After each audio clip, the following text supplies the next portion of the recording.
Welcome to Story Lounge. Imagine the rolling hills of Nyeri in Kenya, the air filled with the scent of wildflowers and the rustling of leaves. It's here in 1940 that a little girl named Wangari is born, a child who will one day grow to change her country and in some ways the world. As a child, Wangari loved nature. She would follow her mother through the fields, observing the trees, streams, and the rich, fertile soil that brought life to their small farming community. The forests around her village were like her own enchanted kingdom, full of mystery and wonder. But Wangari couldn't have known that these same trees, which brought so much beauty and life to her home, would one day be in danger.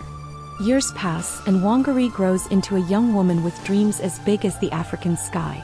She's ambitious, determined, and gifted academically.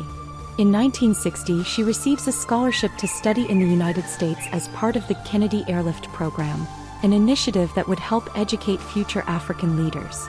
Wangari studies biology in America, and for the first time she begins to see the world beyond Kenya. She learns about environmental science, agriculture, and the importance of sustainability. These ideas take root in her mind, growing alongside her love for her homeland. And she knows one thing for certain: she will return home. When Wangari returns to Kenya, she is eager to make a difference. But the Kenya she returns to isn't the same as the one she left.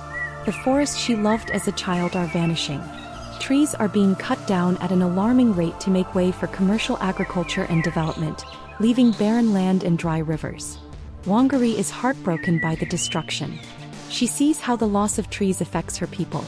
Rivers dry up, soil becomes infertile, and women must walk farther and farther to find firewood. She realizes that environmental issues are not just about nature. They're about human survival and dignity. And so, in 1977, Wangari takes a bold step. She gathers a small group of women and shares her vision. They're going to plant trees. Not just for the environment, but to reclaim their land and empower their communities. This marks the beginning of the Green Belt movement. Wangari's vision is simple: to plant trees, restore Kenya's natural beauty, and give women the tools to protect their environment. But this small act of planting trees soon becomes a powerful symbol of resistance. As the Green Belt movement grows, so does the opposition. Powerful people see Wangari's movement as a threat. She's challenging the status quo, standing up to government leaders and calling for justice for Kenya's land and its people. Wangari faces harassment, arrests, and even violence. But she doesn't back down. She believes in the power of ordinary people to protect the land. She believes in the strength of women to create change. "You cannot enslave a mind that knows itself," she would say. "That values itself. That understands itself." Wangari's vision isn't just about planting trees. It's about planting hope. She teaches women that by planting and nurturing trees, they can rebuild their communities. Each tree represents life, resilience, and the future. The Green Belt movement becomes more than just an environmental project. It becomes a symbol of freedom and empowerment.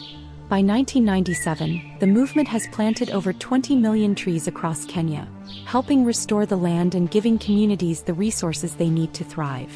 Wangari's efforts don't go unnoticed. Around the world, people begin to see her as a symbol of courage and determination. In 2004, she receives the Nobel Peace Prize, becoming the first African woman to win this honor. With this award, Wangari brings global attention to the vital connection between the environment and human rights. She reminds the world that peace isn't just the absence of war.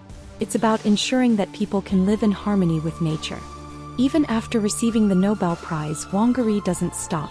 She continues to fight for justice for the land and for the future of her people. She remains a voice for the voiceless, speaking out against corruption, deforestation, and injustice. Today, the Green Belt movement continues to plant trees and empower communities, a living testament to Wangari's life and legacy. She showed the world that anyone, no matter how small, can be a warrior for justice. Wangari Maathai's words echo in the hearts of all those who dream of a better world. "It's the little things citizens do. That's what will make the difference. My little thing is planting trees."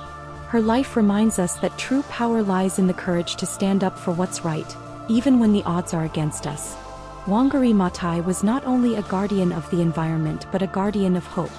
Thank you for joining us on this journey through the incredible life of Wangari Maathai. If her story inspired you, please subscribe, like, and share it, and perhaps planting a tree in her honor. Remember, like Wangari, we each have the power to make a difference, one small act at a time.